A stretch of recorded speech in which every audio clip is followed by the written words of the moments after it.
اعوذ باللہ من الشیطان الرجیم بسم اللہ الرحمن الرحیم اللہم صلی علی سیدنا و مولانا محمد وبارک وسلم یا صاحب الجمال و یا سید البشر من وجهک المنیر لقد نفر القمر لا يمكن الثناء كما كان حقه بعد از خدا بزرگ توی قصہ مختصر۔ محترم ناظرین اکرام، السلام علیکم ورحمۃ اللہ وبرکاتہ۔ میں ہوں آپ کا میزبان حافظ حامد رضا اور آپ دیکھ رہے ہیں پروگرام نور ہدایت۔ ناظرین، جیسا کہ آپ جانتے ہیں، نور ہدایت میں ہم آپ کی ملاقات جید علماء اکرام سے کرواتے ہیں، جن سے ہم کرتے ہیں سوالات اور جاننے کی کوشش کرتے ہیں دین اسلام کے حوالے سے معلومات۔ آج کے ہمارے معزز مہمان بہت خوبصورت انداز میں گفتگو فرماتے ہیں اور بہت ہی مینس کے دلائل کے ساتھ گفتگو فرماتے ہیں، مختلف حدیث کے حوالے دے دے کر گفتگو فرماتے ہیں۔ بہت اچھے انسان، مختلف ٹی وی چینلز پر ہم ان کو دیکھتے ہیں، ان کی پہچان ہے خوبصورت انداز میں گفتگو کرنا۔ میری مراد حضرت علامہ مفتی زاہد اسلم رضوی دامت برکاتہ العالیہ۔ آئیے علامہ صاحب سے پہلے آپ کی ملاقات کراتا ہوں، پھر آپ کو میں موضوع کی جانب لے کر جاتا ہوں۔ السلام علیکم مفتی صاحب۔ وعلیکم السلام ورحمۃ اللہ۔ مفتی صاحب کیسے مزاج خیریت سے ہیں؟ الحمدللہ آپ ٹھیک ہیں؟ خیر اللہ کا احسان، آپ کی دعائیں۔ بہت عرصے بعد آپ تشریف لائے مفتی صاحب، آپ سے رابطہ تو رہتا رہا لیکن آپ کی اس دوران مصروفیات بہت تھی۔ میں چاہوں گا حضرت پہ ہم گفتگو کرتے ہیں آغاز موضوع کا، لیکن تھوڑی مصروفیات کے حوالے سے ارشاد فرما دیجئے۔ بس وہ مصروفیات، بس اس تقریباً تین ماہ کا جو دورانیہ گزرا ہے یہ غموں سے بھرا ہوا تھا۔ اللہ اکبر۔ اس دورانیے میں قبلہ والد گرامی بیمار رہے، پھر ان کا جو ہے وصال ہوا، تو بس وہ ایک صدمہ بھی تھا، پریشانی بھی تھی، دلی تکلیف تو ہوتی ہے۔ تو اس کے بعد پھر یونیورسٹی وغیرہ پڑھنا پڑھانا، تدریسی معاملات، تو اس طریقے سے مطلب دیگر ٹی وی چینلز بھی ہیں جن پہ آنا جانا ہوتا ہے پروگراموں کے حوالے سے، لیکن ان 3 مہینوں میں نے نا خود سے بہت کم پروگرام کیے ہیں۔ اچھا، آپ خطابت کہاں فرماتے ہیں تاکہ آپ کا کوئی فین اگر وہاں پہنچنا چاہے، آپ کے پیچھے جمعہ ادا کرنا چاہے؟ بس ہمارا ایڈریس تو کوئی نہیں ہے، مطلب جب بھی دل سے یاد کریں گے تو ملاقات ہو ہی جائے گی، سبحان اللہ۔ براہ راست نہیں تو خوابوں میں ہو جائے گی۔ جی۔ لیکن یہ ہے کہ یہاں کورنگی میں سیکٹر 33C لگتا ہے، 2 نمبر کورنگی کا ایریا، یہاں پر جامع مسجد نور ہے، وہیں پر رہائش ہے، وہیں پر خطابت ہے، وہیں پر امامت ہے، اور پڑھانے کا جو حوالہ ہے یہ مختلف جگہوں پر پڑھاتے رہتے ہیں، لیکن فی الوقت پنجاب کالونی میں دارالعلوم قمر الاسلام ہے، وہاں پر تدریسی معاملات ہیں، اور سیکنڈ ٹائم ملنا چاہیں تو جامعہ کراچی یونیورسٹی میں مل سکتے ہیں۔ کیا بات ہے۔ اچھا، وہ جامعہ قمر الاسلام کے ایک علامہ صاحب مفتی صاحب بھی ہمارے پاس تشریف لاتے ہیں، مفتی قدرت اللہ شاذلی صاحب، ماشاءاللہ سے آپ کے فرینڈ ہیں، ماشاءاللہ، اللہ آپ کی دوستی محبت سلامت رکھے، ان کی بڑی محبتیں ہیں، آپ ہی کی بدولت ہے ماشاءاللہ سے۔ اچھا مفتی صاحب، آپ جامع مسجد نور میں ہوتے ہیں اور الحمدللہ پروگرام کا نام بھی نور سے ہی ہے، نور ہدایت، اور اس کے ساتھ ساتھ آج ہم جس موضوع پر گفتگو کر رہے ہیں وہ بھی نور ہے۔ دراصل وہ نور والی رات ہے۔ وہ رات کون سی ہے؟ اس دن، اس رات اللہ رب العزت کے نورانی ملائکہ کا نزول ہوتا ہے، نورانی ہے، اور نور و نالا نور والی رات ہے، کمال کی رات ہے۔ وہ رات کہ جس رات عبادت کی جاتی ہے، اللہ رب العزت کی بارگاہ میں جاگ کر عبادت کی جاتی ہے، اللہ رب العزت کی بارگاہ میں قرآن پیش کیا جاتا ہے، قرآن پڑھا جاتا ہے، اللہ کی عبادت کی جاتی ہے، اور سرکار دو عالم صلی اللہ علیہ وآلہ وسلم کے فرامین پر عمل کیا جاتا ہے، قبرستان جایا جاتا ہے، اور بھی بہت سی چیزیں اس رات کو ہوا کرتی ہیں۔ ہم آج جانیں گے شب برات کی فضیلت، کہ شب برات کی فضیلت کیا ہے، قرآن سے ثابت ہے، سرکار کے فرامین سے ثابت ہے، صحابہ کرام کس طرح گزارتے تھے، یہ سارے سوالات ہمارے ذہن میں ہیں، اور بھی بہت سی چیزیں ہیں، اس میں اختلافات بھی بہت زیادہ ہیں۔ سب سے پہلا ہم سوال تو مفتی صاحب کی خدمت میں یہ رکھیں گے کہ قرآن کی آیت ہے، اس کے اندر مختلف راتوں کا ذکر ہے، کیا اس رات کا بھی ذکر قرآن مجید میں ہے؟ اگر ہے تو کس مقام پر؟ مفتی صاحب سے پوچھتے ہیں۔ جی علامہ صاحب ارشاد فرمائیے گا کہ یہ رات جسے ہم شب برات کہا کرتے ہیں، قرآن مجید میں کہاں موجود؟ ارشاد فرمائیے گا۔ اعوذ باللہ من الشیطان الرجیم، بسم اللہ الرحمن الرحیم، انا انزلناہ فی لیلۃ مبارکۃ انا کنا منذرین۔ سبحان اللہ۔ صدق اللہ العظیم۔ آپ نے بہت ہی اہم سوال کیا۔ سورۃ الدخان ہے، 24ویں پارے کے اندر موجود ہے، اور اسی کی میں نے ایک آیت نمبر 2 تلاوت کی ہے آپ کے سامنے۔ اللہ تعالیٰ نے ارشاد فرمایا انا انزلناہ فی لیلۃ مبارکۃ، کہ بے شک ہم نے اس کو نازل کیا برکت والی رات میں۔ اب جس طرح کہ آپ نے پوچھا کہ شب برات یہ شعبان المعظم کے جو 15ویں شب ہے، یقیناً بڑی عظمت والی رات ہے، اور اس رات کے اندر صحابہ کرام کے اعمال اور صحابہ کرام کا طریقہ بھی ہمیں ملتا ہے تاریخ سے، اور اسی طرح میرے آقا نے جو عبادات کی ہیں، میرے آقا نے جو معاملات کیے ہیں وہ بھی ہمیں ملتے ہیں۔ اور میں آپ کو سب سے پہلے یہ بتا دیتا ہوں کہ لیلۃ مبارکۃ یہ کون سی رات ہے۔ جی جی، اس پر علماء کرام، مفسرین کرام نے اپنے اپنے اقوال اور اپنا اپنا عقیدہ بیان کیا ہے۔ تو سب سے پہلے میں آپ کو تفسیر ضیاء القرآن کا حوالہ دیتا ہوں۔ وہاں پیر کرم شاہ صاحب ہیں جسٹس، پیر کرم شاہ صاحب نے تفسیر ضیاء القرآن کے جلد نمبر 4 صفحہ نمبر 433 پہ اس کے حوالے سے لکھا، اور تفسیر تبری جلد نمبر 10 صفحہ نمبر 76 پہ لکھا گیا۔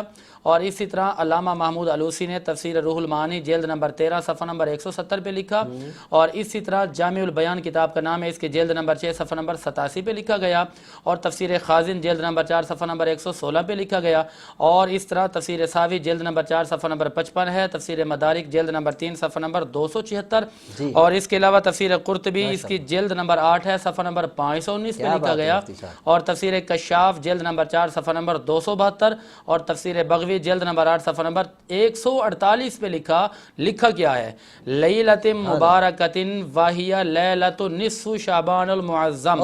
ان علماء کرام نے لکھا ہے کہ جس رات کو قرآن نے کہا کہ برکت والی رات ہے، علماء فرماتے ہیں کہ اس رات سے مراد شعبان المعظم کی 15ویں رات ہے، جس سے آپ اور میں شب برات کے نام سے یاد کرتے ہیں۔ ہم اگر یہ کہیں کہ قرآن کا نزول شب برات کی رات آپ یہ فرما رہے ہیں؟ جی بالکل، اس کے اندر جو ہے قرآن کریم کیونکہ بتدریج اترتا رہا، جی جی، شب قدر میں بھی ہے، اس میں بھی ہے، عرصہ جو 23 سے 25 سال کا آتا ہے، اس میں مختلف روایات ہیں، اور اس کی جو نازل کرنے سے مراد ہے قرآن بھی ہے، اور علماء کرام نے اس سے مراد جو ہے فرشتوں کا نزول بھی لیا ہے، کہ اس رات میں فرشتے بھی نازل ہوتے ہیں برکات لے کر، پیغامات لے کر، رحمتیں لے کر۔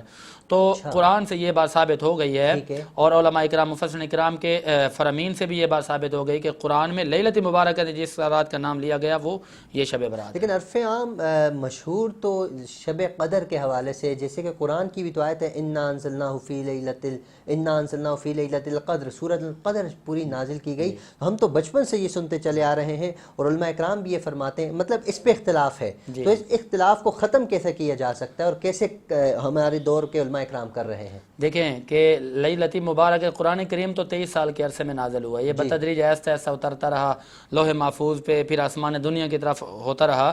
تو علماء مفسرین کرام کے آپس میں اختلافات ہو سکتے ہیں۔ جو سورۃ القدر میں اس سورت کا نام ہی قدر رکھا گیا، وہاں پر تو یہ مسئلہ کلیئر ہو گیا کہ یہ شب برات نہیں، وہ قدر ہے، اور اس میں قرآن کریم اترا، اس میں بھی یقیناً اترا ہے۔ اور یہ جو انا انزلنا لیلۃ مبارکۃ کی بات کی گئی ہے، اس میں بھی قرآن کریم کے کچھ حصے یا قرآن کریم کی کچھ آیات نازل ہوئی ہیں۔ اچھا، ماشاءاللہ مفتی صاحب، اللہ رب العزت آپ کے علم عمل میں برکت عطا فرمائے۔ اچھا، شب برات کی ہی بات ہو رہی، تو اس کی فضیلت پر اگر ہم بات کر لیں، قرآن مجید میں کس مقام پر شب برات کی فضیلت کے حوالے سے ارشادات ہیں؟ فضیلت اس کی اتنی جان لیجئے کہ فیہا یفرق کل امر حکیم، کہ اس کی فضیلت اس سے اور کیا ہوگی کتنی، کہ اس رات کے اندر جو ہے قرآن کہتا ہے کہ بہت سارے حکمت والے امر، بہت سارے حکمت والے جو کام ہیں، جو فیصلے ہیں، وہ سر انجام دیے جاتے ہیں۔ اور اس کے علاوہ اس کی فضیلت یہ بھی ملتی ہے، کتاب کا نام ہے ابن ماجہ، اس کی جلد 1 صفحہ نمبر 99 ہے، اور ترمذی شریف جلد نمبر 1 صفحہ نمبر 92 ہے، اور شرح السنہ اس کی جلد نمبر 2 صفحہ نمبر 102 پہ یہ بات موجود ہے، اور الترغیب و ترہیب کے اندر اس کی جلد 1 میں بھی یہ بات موجود ہے کہ اس رات کی عظمت اور فضیلت یہ ہے کہ جو بندے اس رات میں اللہ تعالیٰ کی رضا کے لیے قیام، قرات، رکوع، سجود، نوافل، تہجد اور صلاۃ توبہ کا اہتمام کرتے ہیں، تو اللہ تعالیٰ اس رات میں قبیلہ بنو کلب کی بکریوں کے بالوں سے بھی زیادہ لوگوں کی مغفرت فرماتا ہے۔ ان کے بال تو کوئی کاؤنٹ ہی نہیں کر سکتا، اور یہ بات تو خالی ترغیب دلانے کے لیے، مسئلہ سمجھانے کے لیے ہے، ورنہ لا تقنطوا من رحمت اللہ، اللہ کی رحمت سے کوئی نا امید نہیں ہوتا، اور پھر اللہ تعالیٰ کی رحمت کو کوئی شمار بھی نہیں کر سکتا۔ یہ بات صرف سمجھانے کے لیے میرے نبی نے فرمائی کہ قبیلہ بنو کلب کی بکریوں کے بالوں کے برابر، ورنہ رب جس سے چاہتا ہے بے حسابی عطا فرما دیتا ہے۔ اور اس رات کے اندر میرے آقا امام الانبیاء کا کیا طرز رہا، حضرت عائشہ رضی اللہ تعالیٰ عنہ فرماتی ہیں کہ میں نے حضور کو دیکھا کہ حضور اس رات میں عبادت کے لیے کمر بستہ ہیں، حضور نے لمبا سجدہ کیا، حضور نے عبادت کی، اور آپ کی عبادت کا یہ عالم تھا، عبادت کے بعد سجدے میں جب گئے تو دعا مانگ رہے تھے۔ اب دعا کیا مانگ رہے تھے؟ حضرت جبریل امین آتے ہیں، عرض کرتے ہیں کہ یا رسول، معجم کبیر کے اندر یہ بات موجود ہے، عرض کرتے ہیں کہ حضور آپ کو کیا چاہیے؟ میرے نبی نے فرمایا کہ میری میری امت کی مغفرت۔ رب نے فرمایا جبریل جا کے میرے محبوب کو بتا دو کہ ہم نے آپ کا صدقہ آپ کی آدھی امت کی مغفرت کر دی۔ حضرت اگر میں معذرت کے ساتھ میں ایڈ کرنا چاہ رہا ہوں، کیونکہ میں علماء اکرام سے سیکھتا ہوں، یہی بات ہمیں شب برات کے ساتھ ساتھ شب معراج کو بھی سننے کو ملتی ہے۔ جب سرکار دو عالم سدرۃ المنتہا پہنچے، جبریل امین نے فرمایا رسول اللہ یہاں میری انتہا ہے، حضور نے فرمایا میری ابتدا۔ اب جبریل اللہ رب العزت کی بارگاہ میں پیغام بھیج رہے ہیں سرکار کے ذریعے کہ یا رسول اللہ جب قیامت کا دن ہو، سورج سوا نیزے پر ہو، زمین تانبے کی ہو، آپ کی امتی جب پل صراط سے گزر رہے ہوں تو میں اپنے نورانی پروں کو بچھا دوں۔ وہاں بھی یہی سلسلہ ہے، شب برات کی رات بھی یہی سلسلہ ہے، تو امتی کو تو جھوم جانا چاہیے۔ کیا فرماتے ہیں؟ یہ ساری کرم کی باتیں ہیں، یہ سب صدقہ حضور کے ہے جو ہم آج موجود ہیں۔ اور میرے آقا نے تو جب اس کائنات میں آئے تو کائنات میں آئے تھے تو اس وقت بھی ربی حبل امتی امتی امتی، اور جب آپ لامکانوں پہ سیر محبوب سے ملنے کے لیے جا رہے تو اس وقت بھی امت کو نہیں بھلایا۔ ایسا ہی ہے۔ اور اسی طرح جب میرے آقا امام الانبیاء نبی پاک علیہ الصلوۃ والسلام کا وقت اخیر تھا، اس وقت جو راوی ہیں، اس وقت جو آنکھوں دیکھا حال بیان کرنے والے صحابی ہیں نا، فرماتے ہیں کہ جب ہم حضور کو لحد مبارک میں روزہ مبارکہ میں اتار رہے تھے تو آپ کے لب مبارک جنبش میں تھے، حرکت کر رہے تھے۔ وہ کہتے ہیں میرے دل میں تجسس ہوا کہ کان لگا کے سنوں تو صحیح کہ حضور کے لب مبارک سے کیا آوازیں آ رہی ہیں۔ فرماتے ہیں کہ جب میں نے کان لگانا تو اس وقت بھی میرے آقا کے لبوں پر جاری تھا ربی حبلی امتی امتی امتی۔ سبحان اللہ سبحان اللہ، امتی کا مقام کتنا بلند ہے، سرکار کی امتی کا۔ اچھا حضرت، یہی امتی مختلف نیازیں بھی کرتے ہیں، ہمارے مختلف نیازوں کے مختلف نام ہیں۔ عرفہ نیاز بھی کہیں عرفہ نام ایسا بھی کچھ نیاز کا نام ہے؟ میں چاہوں گا تھوڑی اس کی وضاحت کر دیجئے اور اس کی حقیقت بھی ارشاد فرما دیجئے۔ بالکل، یہ بہت ہی اہم سوال ہے اور ہمارے پاس سوالات بڑی وافر مقدار میں آتے ہیں اسی نوعیت کی۔ اچھا یاد رکھیں، عرفہ ایک تو عرفہ وہ ہے کہ جو ذو الحج کے مہینے میں وہ میدان عرفہ ہے، وہ ٹھیک ہے۔ اور یہ جو دوسرا عرفہ کہتے ہیں نا، در حقیقت لوگ کہتے ہیں کہ یہ عرفے کی نیاز ہے۔ ہماری عوام میں یہ بات مشہور ہے، وہ جو 15 شعبان معظم سے پہلے 13 کو یا 14 کو یا 12 کو جو نیاز کا اہتمام کیا جاتا ہے، اس نیاز کا نام ہے عرفے کی نیاز۔ اچھا، عرفے کی نیاز کا اصل جو مقصد ہے، یہ ایصال ثواب کی لڑیوں میں سے ایک اہم لڑی ہے، اس کی کڑیوں میں سے ایک اہم کڑی ہے کہ ایصال ثواب، جو کہ قرآن و حدیث سے ثابت ہے، کرنا چاہیے، کوئی قید نہیں ہے اور فرض بھی نہیں ہے، اچھا عمل ہے، مستحب عمل ہے، سنت عمل ہے، کرنا چاہیے، جو حضور نے بھی کیا، غزوہ اپنا جنگ احد کے شہداء کے لیے حضور نے کیا۔ لیکن یہاں پر میں تھوڑی سی وضاحت یہ کرنا چاہوں گا کہ ہماری عوام میں ایک وہم پایا جاتا ہے۔ اچھا، ان میں کیا وہم پایا جاتا ہے؟ وہ یہ کہتے ہیں کہ یہ جو عرفے کی نیاز ہے یہ بہت ضروری ہے۔ اچھا، ان کا کیا اپنا نظریہ ہے؟ ان کا نظریہ یہ کہتے ہیں کہ جو بندہ شب شعبان معظم سے پہلے فوت ہوتا ہے تو وہ لوگ کہتے ہیں کہ اس کی ہم نے 13 کو یا 12 کو نیاز دلانی ہے، اس کی روح کو اور روحوں سے ملانا ہے، کہتے ہیں کہ اس کو عالم برزخ میں لے کر جانا ہے۔ اگر ہم اس کی نیاز نہیں کریں گے تو یہ روح بھٹکتی رہے گی، یہ روح ادھر ادھر گھومتی رہے گی۔ یہ ایک اپنا خالی نہیں ہے، بالکل وہم ہے، من گھڑت بات ہے، اس کا قرآن و حدیث سے کوئی تعلق نہیں ہے، شریعت سے بھی کوئی تعلق نہیں ہے، اہل سنت سے بھی کوئی تعلق نہیں ہے اس عقیدے کا۔ لیکن ہمارا عقیدہ یہ ضرور ہے کہ آپ ایصال ثواب کریں، جب آپ کا دل کرتے کریں۔ اور ان دنوں میں اعلیٰ حضرت امام اہل سنت سے کسی نے پوچھا کہ حضور یہ جو عرفے کی نیاز اور یہ لوگ جو کہتے ہیں کہ جی روح بھٹکتی رہتی ہے، اس کے بارے میں کیا ارشاد فرمائیں گے؟ آپ نے فتاوی رضویہ شریف جلد نمبر 9 صفحہ نمبر 211 مطبوعہ لاہور میں یہ بات لکھی۔ آپ نے فرمایا کہ یہ جو عرفے کے نیاز کا لوگوں میں یہ بات مشہور ہے، جی روح بھٹکتی رہتی، کہتا ہے اس کا کوئی دین سے تعلق نہیں ہے، اس کی کوئی اصل نہیں ہے، اصل وہ ہے آپ نے اس کی نیاز دلانی ہے، آپ نے اس کا ایصال ثواب کرنا ہے۔ آپ کی مرضی ہے کہ آپ نے 40واں کیا ہے یا نہیں کیا، آپ عرفہ کروا سکتے ہیں۔ آپ کی مرضی ہے، آپ کا بندہ 2 دن پہلے مرا ہے یا اسی دن فوت ہوا ہے تو آپ پھر بھی نیاز دلا سکتے ہیں، کیونکہ یہ اچھا عمل ہے۔ جب آپ اپنے لیے دعائے مغفرت کر رہے ہیں تو اپنے مرنے والوں کے لیے دعائے مغفرت کریں۔ اچھا مفتی صاحب، ایک سوال اور ہمارے ذہن میں ہے، یقیناً ہمارے ناظرین کا سوال ہے یہ کہ اس رات کو لوگ جاگ کر عبادت کرتے ہیں، نوافل ادا کرتے ہیں، صلاۃ التسبیح پڑھتے ہیں، اس کی حقیقت بھی ارشاد فرما دیجئے عام راتوں کی بنسبت اس رات کے حوالے سے۔ دیکھیے، اس رات کے اندر فضیلت تو بہت ہے۔ پہلے تو میں ان کا جاگنے والوں کو خوشخبری سنا دوں پہلے، جو جاگ کے ہمارا پروگرام بھی دیکھتے ہیں اور عبادت بھی کرتے ہیں۔ شب بیداری کا مقصد یہ ہے نا، توبہ کریں سچے دل سے، پھر اپنے خالق کی بارگاہ میں جھک جائیں۔ اس کا جو ثواب بیان کیا گیا نا وہ بڑا ہی عالی شان ہے۔ اور روح البیان جلد 2 صفحہ نمبر 295 اور الترغیب و الترہیب جلد 2 صفحہ نمبر 101 اور مصنف عبدالرزاق کی جلد نمبر 3 صفحہ نمبر 321 پہ لکھا گیا ہے کہ جو لوگ ایمان اخلاص کے ساتھ توبہ کر کے اللہ کی بارگاہ میں جا کر عبادت کرتے ہیں اور آئندہ گناہ نہ کرنے کا عہد کرتے ہیں اور آئندہ ہر اچھا کام کرنے کا عہد کر کے جو شب بیداری کرتے ہیں، فرمایا کہ پھر ان لوگوں کے لیے جنت لازم ہو جاتی ہے، ان لوگوں پر جنت واجب ہو جاتی ہے۔ یہ فضیلت ہے، یہ اہمیت ہے۔ اور اسی رات کے اندر جو مختلف عبادات ہیں، جس طرح آپ نے پوچھا کہ صلاۃ و تسبیح، یہ ایک ایسی عبادت ہے جو میرے آقا نے اپنے صحابہ کو تلقین فرمائی۔ حضور نے فرمایا کہ یہ نماز پڑھا کرو، روزانہ پڑھا کرو، روزانہ نہیں تو ہفتے میں ایک مرتبہ، ہفتے میں نہیں تو مہینے میں ایک مرتبہ، مہینے میں نہیں تو سال میں ایک مرتبہ، اور سال میں بھی نہیں پڑھ سکتے تو زندگی میں ایک مرتبہ لازمی پڑھنا۔ آخر کیا وجہ ہے اس کی کہ حضور نے اتنا شوق دلایا؟ حضور نے فرمایا اس رات میں جب بندے اللہ کی تسبیح بیان کرتے ہیں نا، سبحان اللہ والحمدللہ، پھر کبھی کہتے ہیں سبحان ربی العظیم، اور پھر اس کے اندر پھر کہتے ہیں سبحان اللہ والحمدللہ، تو یہ اللہ تعالیٰ کی کبریائی ہے، اللہ تعالیٰ کی پاکی ہے۔ جب بندے بار بار اللہ کی پاکی بیان کرتے ہیں، رب فرماتا ہے کہ بندے تو بندہ ہو کر مجھے بار بار پکار رہا ہے تو میں مولا ہو کر تیرے اوپر کیوں نہ مہربانی کروں؟ تو اللہ تعالیٰ پھر بگڑی قسمت کو سنوار دیتا ہے۔ کوئی اگر تنگ دست ہے تو اس کی تنگ دستی کو دور فرما دیتا ہے، کوئی اگر جنت کا طلبگار ہے تو جنتی بنا دیتا ہے، کوئی اگر بیماری سے صحت کا طلبگار ہے تو اللہ صحت عطا فرما دیتا ہے۔ اس لیے حضور نے فرمایا کہ اہتمام کیا کرو۔ سبحان اللہ۔ اچھا، صلاۃ و تسبیح کا آپ نے ارشاد فرمایا اس میں اللہ کی حمد بیان ہوتی ہے، اگر اس کے علاوہ بندہ صلاۃ و تسبیح کے علاوہ اگر سبحان اللہ والحمدللہ 1000 2000 اس طرح اگر پڑھتا رہتا ہے، اللہ کی تسبیح بیان کرتا ہے، تو اس کو بھی یہ مقام ملے گا یا نہیں؟ اس کا یہ مقام ہے، حضور نے فرمایا کہ میں تمہیں دو ایسی چیزیں بتا دیتا ہوں کہ جو زبان سے تو بڑی آسانی سے ادا ہو جاتی ہیں، لیکن تملأ المیزان، جب قیامت کے دن تمہارا یہ عمل، اس کا ثواب میزان میں ترازو میں تولا جائے گا نا، تو بس یہی عمل تمہارے نامہ اعمال والا جو نیکیوں والا پڑھ ہوگا اس کو بھاری کر دے گا، اس کو بھر دے گا۔ صحابہ پوچھتے ہیں حضور وہ کیا ہے؟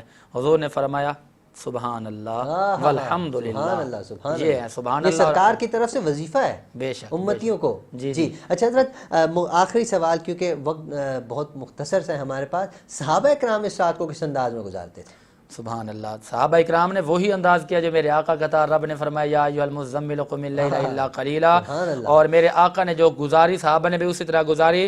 قبرستان میں میرے آقا تشریف لے کے جنت البقیع کے، ترمذی شریف جلد 1 صفحہ نمبر 99، ابن ماجہ جلد 1 صفحہ نمبر 92، یہاں پہ یہ حدیث پاک موجود ہے۔ حضرت عائشہ راویہ فرماتے ہیں کہ میں نے حضور کو نہ دیکھا تو راوی دیکھے سبحان اللہ، ام المؤمنین ہیں، اور آپ فرماتی ہیں کہ میں نے جب حضور کو دیکھا تو آپ جنت البقیع کے قبرستان میں تھے، تو پتہ یہ چلا کہ اس رات میں قبرستان جانا اور قبرستان والوں کے لیے دعا کا اہتمام فرمانا میرے آقا کی سنت ہے، اور صحابہ نے بھی اس بات پر عمل کیا، صحابہ بھی جاتے رہے۔ پھر اس کے بعد صحابہ کرام کیا کرتے تھے؟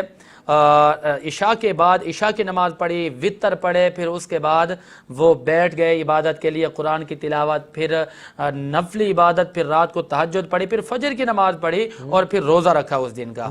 روزہ رکھنے کے بعد پوری رات رو رو کر رب کی بارگاہ میں توبہ کی۔ اچھا، اختلاف کہاں پیدا ہوتا ہے یہاں پر؟